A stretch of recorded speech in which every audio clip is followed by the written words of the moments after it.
Fishing nets always needed mending. I didn't know at the time that our teacher, the Lamb of God, would impact my life in the way that he did. But wherever Jesus went, he had that effect on others. I was one of his first disciples. My name is John. I was a bit energetic in those days. Some might say a little impetuous. And my brother James and I were called the sons of thunder. Whatever people saw in us, Jesus saw something far greater. We traveled with our teacher for a few years, and during that time, I was able to see miraculous things. The raising of Jairus' daughter, our master's transfiguration, but that's not why you are here. You are here to learn the story from the only one able to tell it. It's a story of the ending and the beginning.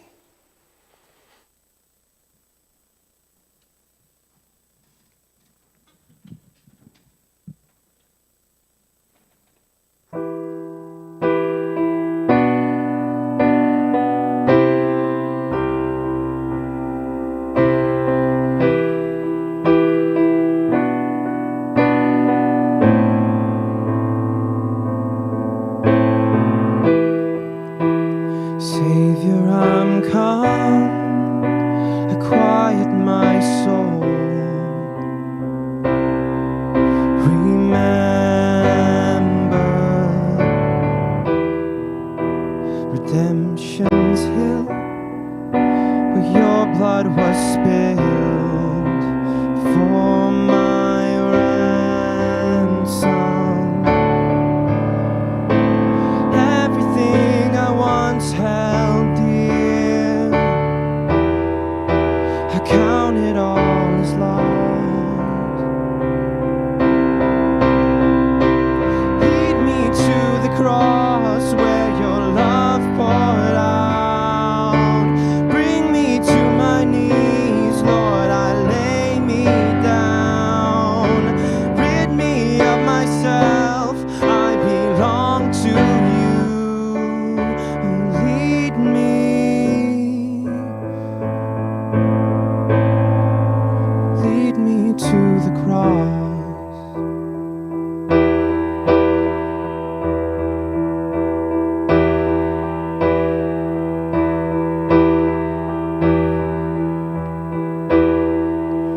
You were as I, tempted and tried.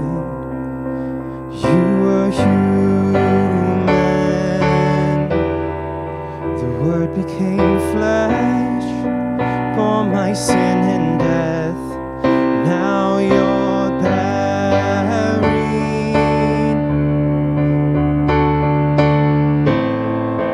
Everything I once held dear, I count it all as lost. Oh, lead me to the cross where your love poured out. Bring me to my knees, Lord, I lay me down. Rid me of myself, I belong to you. Oh, lead me. Oh, lead me. Oh, lead me to the cross.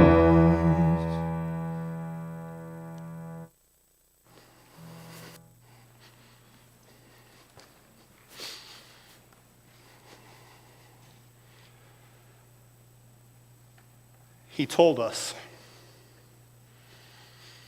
and we didn't understand.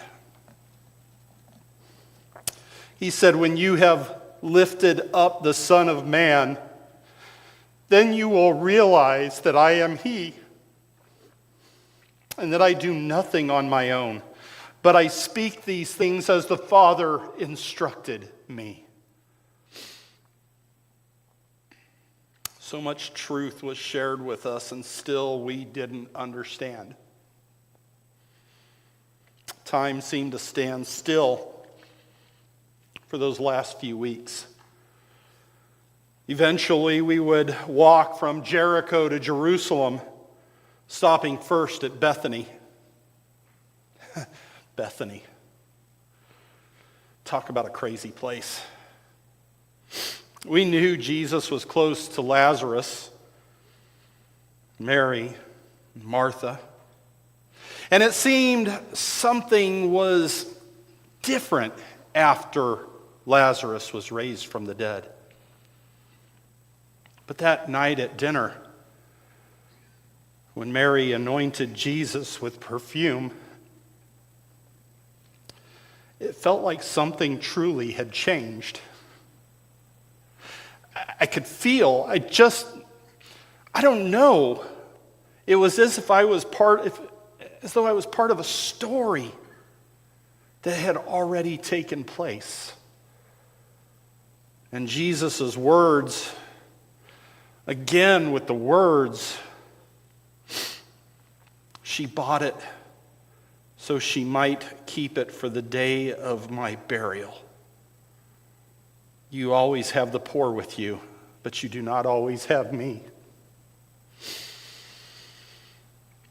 The next day, Sunday, well, that was remarkable. Absolutely remarkable. Crowds and palm branches shouting and cheering, Hosanna! Blessed is the one who comes in the name of the Lord. I remember days later sitting and thinking about these things. The words of the prophet Zechariah being shared as though everyone had the scrolls in their hands. Do not be afraid, daughter of Zion. Look, your king is coming, sitting on a donkey's colt. So many things taking place. And still we didn't understand.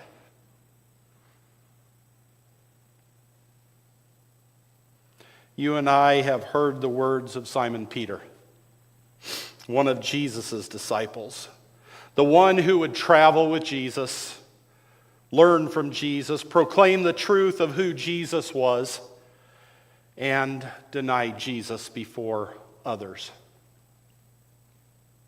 We have heard the words of Mark, the first of the gospel writers, as he shared with so many the crucifixion of the Son of Man, Jesus Christ. Are our words different? Yours and mine? We can recite the stories and say we believe them, but do we really? Do we read the words and really believe them? Believe that Jesus Christ was and is who he said. Believe that every one of us are sinners. Men, women, boys, and girls. Or do we think of ourselves as basically good people who come to church because it's what we're supposed to do? Do we really believe? There are consequences to sin, and that is eternal separation from God. In fact, it's more than that, isn't it? It's to be cast into the lake of fire and suffer eternal pain and suffering. Eternal. Without end. But as we gather in the gloom of this place and remember the crucifixion of Jesus Christ on this night, we still have hope. You see, Jesus came and taught us about his kingdom. And through his death on the cross, our sin died with him. And through his resurrection on the third day, when Christ rose from the dead, our hope soars because we are reminded that with Christ's defeat of death, our own eternal death has been defeated. But we are not there yet. For now, let us remember the sacrifice of Jesus on the cross. Let's remember that Jesus was led to the cross like a lamb to the slaughter. He was beaten within an inch of his life. He was tortured. And then he would be humiliated as he was forced to carry his own cross through the crowds of people that he had come to save, all while they mocked him.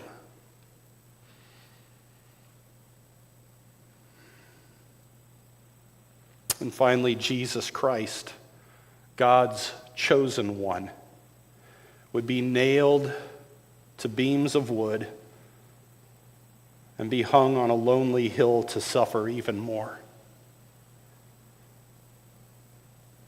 And with one of his last gasps of breath, Jesus would cry out for his Father to forgive us.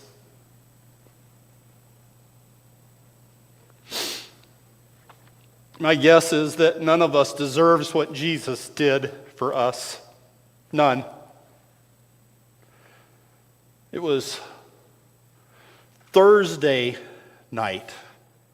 We ate the Passover together, and Jesus said one of us would betray him. Not me. No, not me. In the midst of that revelation, our teacher left us with one more command. Where I am going, you cannot come. I give you a new commandment, that you love one another. Just as I have loved you, you also should love one another. By this, everyone will know that you are my disciples, if you have love for one another. The rest of the night was a blur. We went from that place down through the Kidron Valley and up to the Mount of Olives. You could see the cauldron of fire lighting Jerusalem, and where we found ourselves going was in the darkness of a place where we had traveled many times. Jesus would take a few of us in further, and he said to stay awake and to pray as he went in further to pray. I could see glimpses of him through the shadows as he knelt and prayed.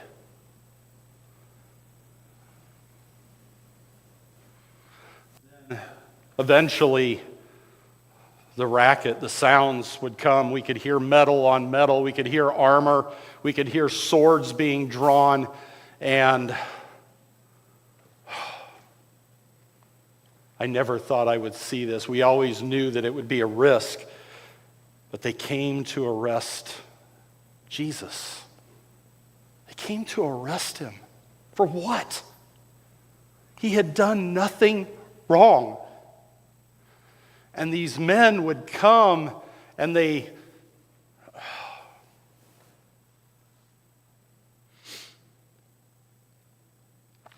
would lead him in chains to Caiaphas, the high priest, the one who was in charge of all of the hypocrites. Yeah, that's what Jesus called them. He called them hypocrites because they were. I don't know if they really loved God or not, but it didn't seem like it at the time. But they arrested him and they took him to Caiaphas, and there was a trial that was going to be held in the midst of the dark, and nothing ever happens that's good in the middle of the night. Nothing ever happens good that's good.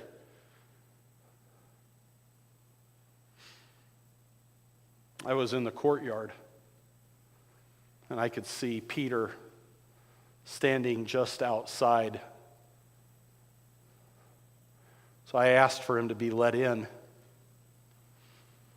And they let him into the courtyard. And of course, they started questioning him, knowing who he was, or at least guessing. And I remember them asking, "Aren't you one of his followers?" Peter. Peter's the guy who said, "I will never betray you. I will always be by your side." And the first words out of his mouth were, "No, it's not me. I don't know who this is." Peter.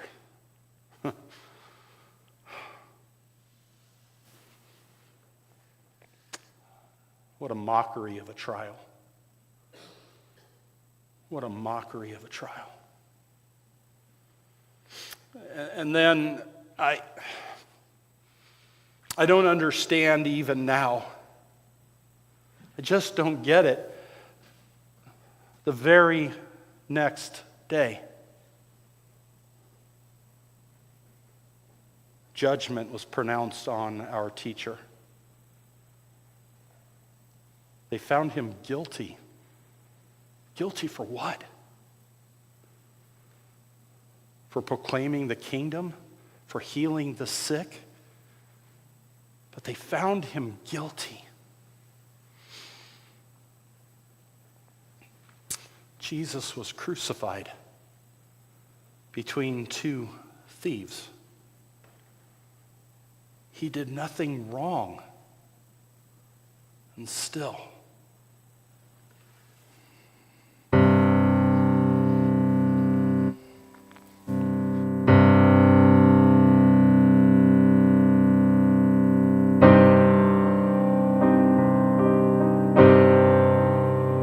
I am a thief, I am a murderer, walking up this lonely hill. What have I done? I don't remember.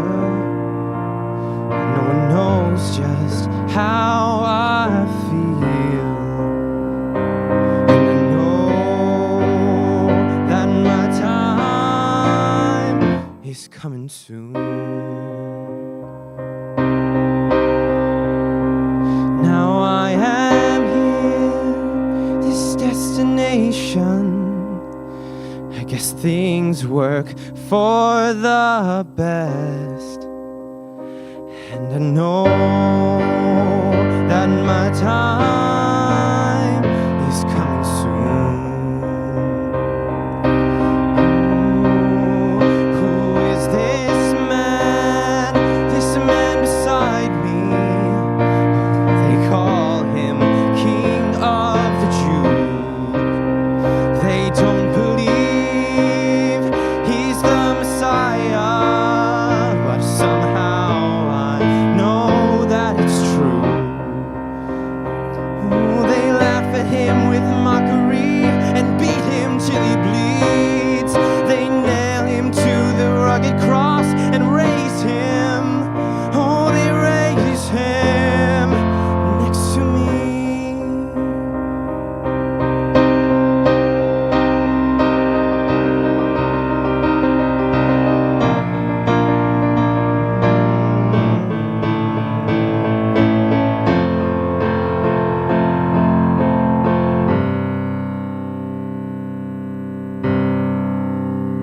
My time has come. I'm slowly fading, but I deserve what I receive.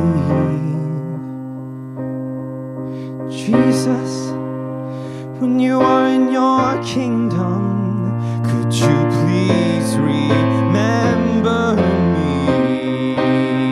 Oh, he looks at me still holding on, with tears fall from his eyes. He says to me, truth, that today, oh, today you will live with me in paradise. And I know that my time is coming soon. Oh, and I know that my time is coming soon. Oh, and I know that paradise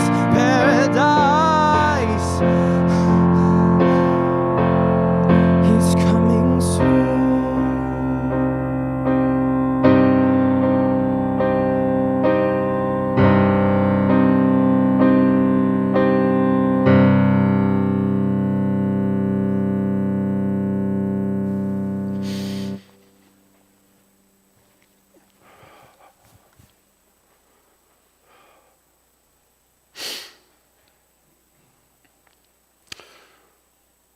Our teacher was hung from a cross like a common criminal.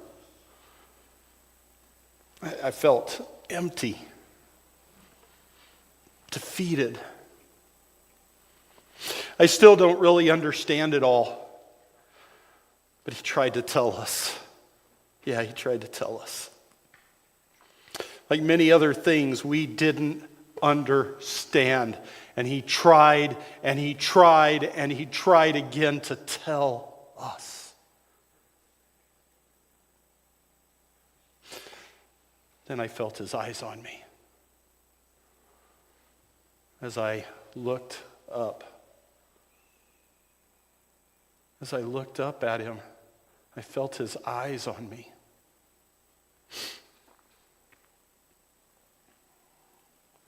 I stood at the bottom of the crosses and he just looked at me. Then he looked at Mary and I felt my selfishness deep in my spirit. Jesus' mother watching her son dying on that cross.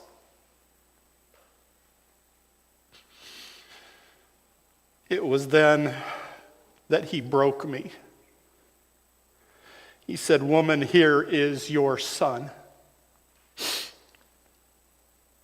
And when he glanced at me, I don't know, was he crying? I don't know. He glanced at me and said, "Here is your mother.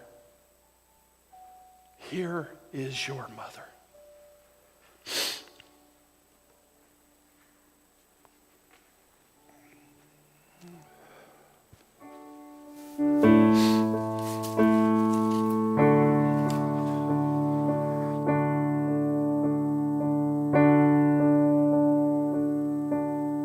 Were you there when they crucified my Lord? Were you there when they crucified my Lord?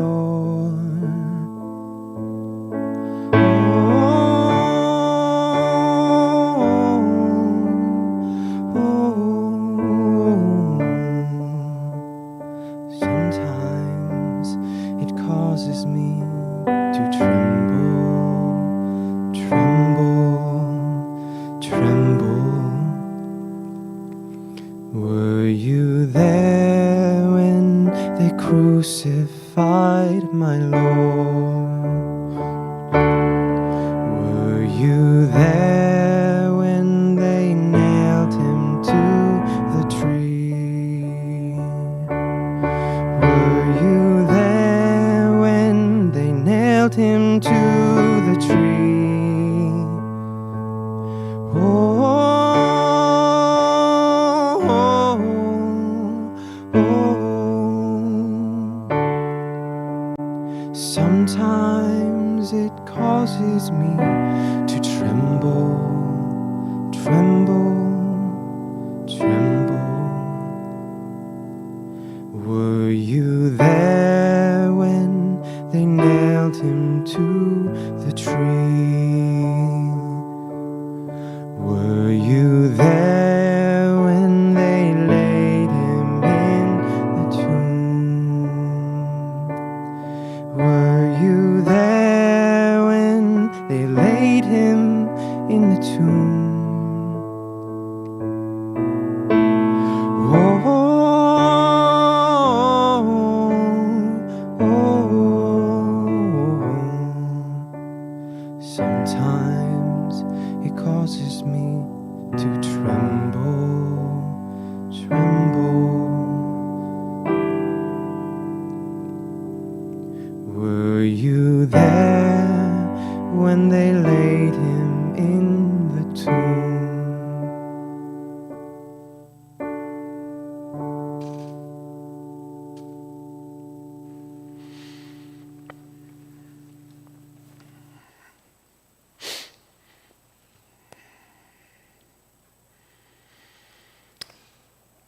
I might as well have been the one who drove the nails into him. I might as well. With his final words, Jesus, who was in the beginning with God, who was in the beginning God,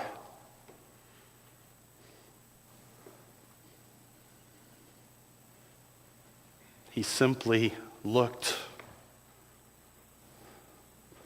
at those who were left.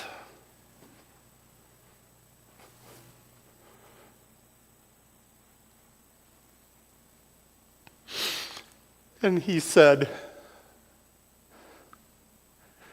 "It is finished."